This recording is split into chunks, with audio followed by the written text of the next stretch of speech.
أعوذ بالله من الشيطان الرجيم بسم الله الرحمن الرحيم السلام عليكم ورحمة الله وبركاته رب اشرح لي صدري ويسر لي أمري واحلل عقدة من لساني يفقهوا قولي ربنا زدنا علما آمين يا رب العالمين. Today we'll start with الإعراب الإسم المقصور. Let's read the Arabic text first.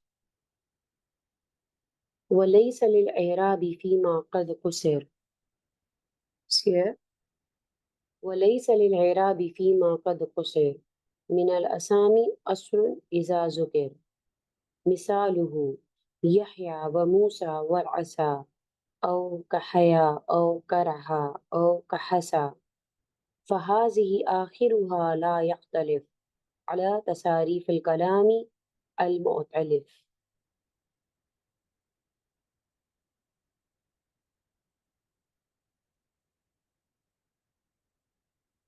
So inshallah, let's start with the explanation. What is Ism al-Maqsoor? The definition of Ism al-Maqsoor, or you can say how we are going to define it, is كل اسم آخره ألف قبلها فتحة. It is not necessary to write قبلها فتحة because it's understood that it has a fatha because the pronunciation tells it that. But you can see here جاء الفتى رأيت الفتى مررت بالفتى. So here you can see this is the definition كل اسم آخره ألف. Here you can see ألف مكسورة قبلها فتحة. The examples here جاء فتى رأيت الفتى مررت بالفتى. So inshallah we'll do the إعراب as well. So all the ism, this is the ism maksur, or we can say the defected from it is from kasr, the shortened ism or the defected ism or whatever you can call it. So in Arabic we call it ism maksur. It is an ism which has an alif in the end, and before that there is a fatha. So the examples are here.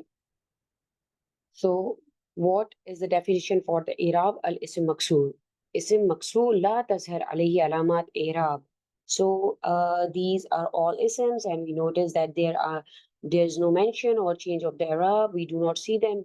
They are morab, they are not mabni, but we do not see them because of the alif maksura in the end.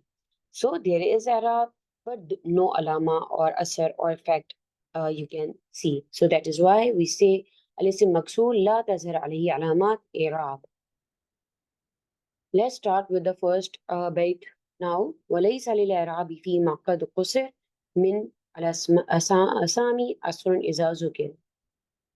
So وليس للإعراب فيما قد قصر mean and there is no indication or mention of إعراب means that you do not see it while they are there, but you do not see them. You do not see while the ism are قصر means they are maksur. They are maksura means they are ending with the alif maksura.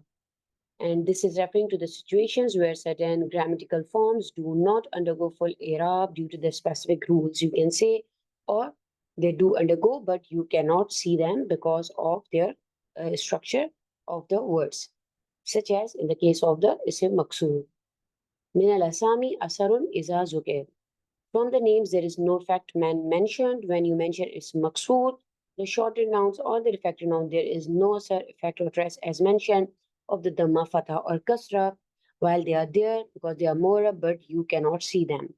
Filasma allati kad kusirat means whatever, all the words that the asma which are kusir or they are maksura. Right, number 64 is misaluhu. So Imam al-Hariri is telling us or he's giving us the examples for ism maksur. Misaluhu Yahya wa Musa wal asa or kahaya or karaha or kahasa. Here, this kaf is like haya, like raha, like hasa. So this is ka is here like, meaning like. Misaluhu Yahya wa Musa wal asa. You can see the examples. Yahya, it's ending with an isim maksura, alif maksura, and here alif maksura. So they are all isim maksura. We know that these are the names Yahya and Musa, Asamis, the staff. and we know this word because of the staff of Musa alayhi salam. So they follow specific grammatical rules in Arabic, and this bait is illustrating these names as an example of Ism Maqsoor. The other examples you can see here are Haya, Raha, and Hasa. And these are all the additional, you can say these are all additional examples. Haya is the old name for mother, means the rain. Hasa is the pebbles, you can say like we do the rami, so we use the pebbles, the small stones. And then the raha is the hand mill from which anything tool from which we grind the wheat or other grains. So this is like a hand mill, raha. So these all are the examples for isim maksur because they're ending with the alif maksura, and they all follow or go under the same grammatical rules as mentioned. Um, so now, Bait 65 is فَهَذِي آخِرُهَا لَا يَخْتَلِفُ. For these, their ending does not differ. So here means whatever their state is, whether they are Rafa, Nasab or Jar, their endings do not differ. They are not different from each other. So you can see Ja al-Fata, Raitu al-Fata, Marartu bil-Fata. Here it is Rafa, here it's Nasab and Jar.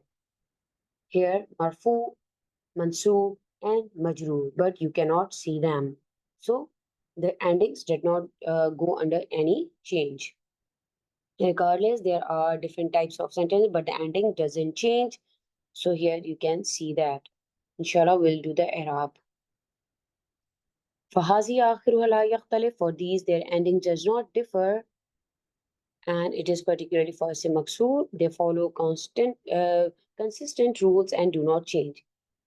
So, ala tasarif al-kalami mu'talif, according to the variations of the harmonious speech. So, it tells us how these grammatical rules apply consistently across different forms of the speech, and they just emphasize on the structure and the formation of the words within the Arabic grammar.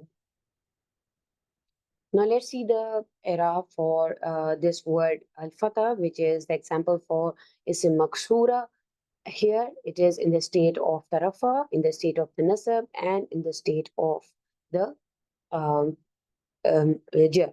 So ja al fatah, it is file marfu. You can see here it is marfa here because al is here, and it does not change its endings.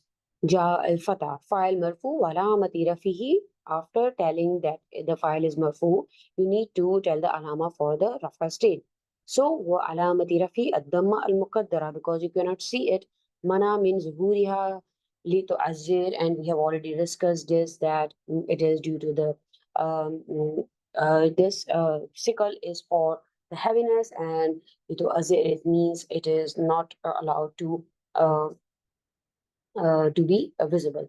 So فاعل مرفوع علامة رفعه الضمة المقدرة منع من ظهورها التوزر لتؤذر.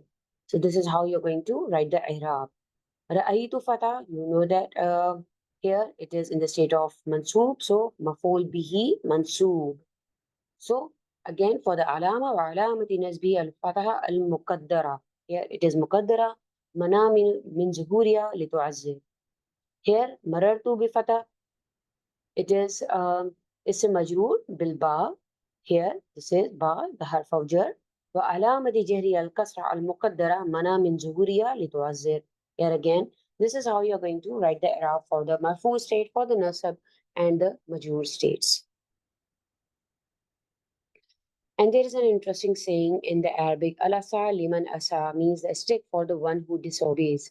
So this is asa min liman asa, means it is understood that this asa has a different meaning, the one who disobeys. So a stick for the one who disobeys. So this is an interesting saying in Arabic. Also note that we have this ja'a fatan. Here, this is the nakira form, and we do not pronounce the alif while it is in the state of nakira. As you can see, for the state of marifa al-fatah, we are going to pronounce this alif al-maksura. But here, we are not going to pronounce this. So, this is Bab Irab al-Isim Maksur, and I hope that the Arabic text is now clear. And let's read it again. وليس للإعراب فيما قد قصر من الأسامي أسر إذا ذكر. So here you can see that وليس للإعراب فيما قد قصر, when it is we have اسم مكسورة, we do not see or we do not have any إعراب like the fatha or kasra in the end. مثاله, there is a misal for it who is referring back to اسم مكسور. يحيى وموسى والأسى and حيا رها and حسا. فهذه آخره لا يختلف means the ending is not changed for them. These are all words whether they are in the state of rafa or in the state of nasab or in the state of jar. على تصاريف الكلام مختلف. So here, this is the Arabic text with its explanation. I'll see you in the next lecture. بارك الله لي ولكم. السلام عليكم ورحمة الله وبركاته.